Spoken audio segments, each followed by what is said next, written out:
केशव जी, हम आपसे हाथ जोड़कर विनती करते हैं, बार बार इस प्रकार का आग्रह ना करें। आपके ये आग्रह रूपी वचन मेरे अंतर मन में गिलाने की पराकाष्ठा के भाव उत्पन्न कर रहे हैं। केशव जी, आपका ये सैन्य संगठन के निर्माण का प्रस्ताव मेरे लिए भी किसी स्वर्णिम स्वप्न के साकार होने जैसा ही है। और हम आपकी बात से पूर्णतया सहमत हैं, किंतु आप भी मेरी विवशता को समझने का प्रयत्न कीजिए। यदि आज मैंने आपकी आर्थिक सहायता की तो कल दूसरे विरोधी दल मेरे विरुद्ध हो जाएंगे, जो मेरे परिवार के हित में नहीं होगा। आप तो जानते ही हैं केशव जी कि मैं अपने स्वयं के लिए किसी भी कठिनाई से नहीं डरता, किंतु जानबूझकर अपने परिवार को कठिनाई में डालने की गलती भी तो मैं नहीं कर सकता ना।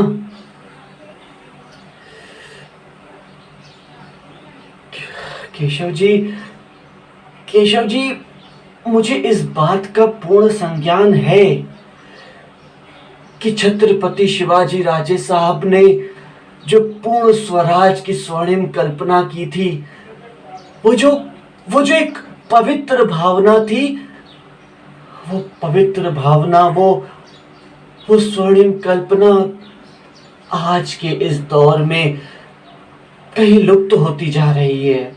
और हम सब अपनों का ही लहू बहाने में लगे हुए हैं। और यदि इसे अभी नहीं रोका गया तो यह वर्तमान आने वाले कल में मराठों का काला इतिहास बन के रह जाएगा। इसीलिए इसे रोकने के लिए एक शक्ति को संगठित होकर यह सुनिश्चित करना होगा कि हम सब मराठी वापस एक छत के नीचे आ जाएं, किसी एक ही सोच को धारण कर लें। एक ऐसा दिशा निर्देश हो केशव जी, जो कि नौजवान पीढ़ी का उचित मार्गदर्शन करे, उन्हें एक महान उद्देश्य के लिए एकत्रित करे। और हम जानते हैं आपको ऐसा ही संगठन तैयार करने के लिए आर्थिक सहायता की आवश्यकता है। निसंदेह है, मैं एक साहूकार हूं और धन को ऋण पर देना ही मेरा व्यापार है। और इस शंकराजी जोशी को मानव कल्याण के समक्ष धन और ऋण कुछ भी नहीं सोचता। यह बात तो आप सब भली भांति जानते हैं। और वैसे भी धन तो हाथ का मैल होता है केशव जी, कभी चढ़ता है तो कभी उतर जाता है। परंतु मैं क्या करूं? इस समय मेरे परिवार की चिंता ने मेरे हाथों में बेड़ियां डाल के रखी हैं, मेरे हाथ बांध के रख दिए हैं। किंतु मेरी इन बातों का यह अर्थ कतई न समझिएगा कि मैं आपकी सहायता करने से इनकार कर रहा हूं,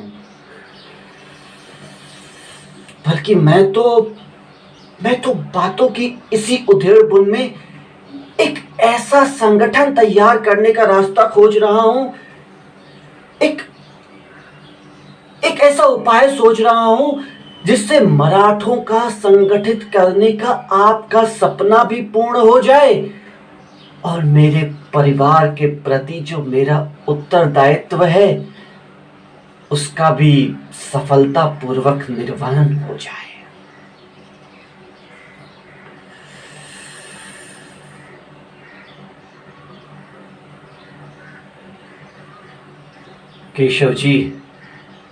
केशव जी, मेरा खोजा हुआ रास्ता यह कहता है कि आपको एक डकैत दल बनाना होगा।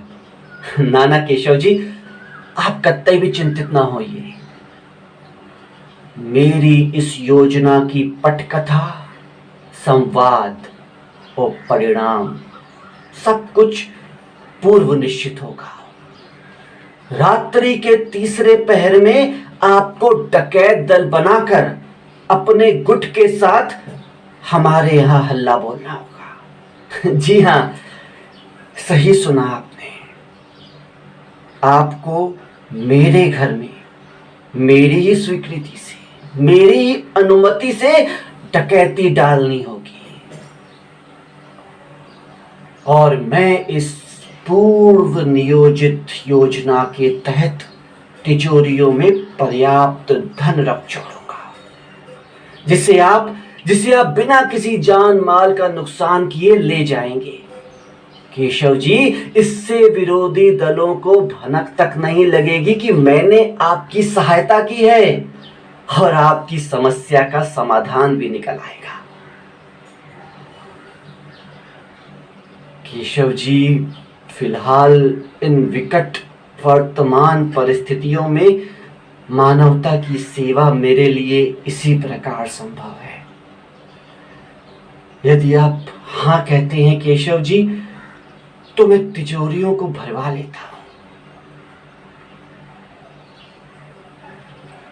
अधिक मत सोचिए केशव जी।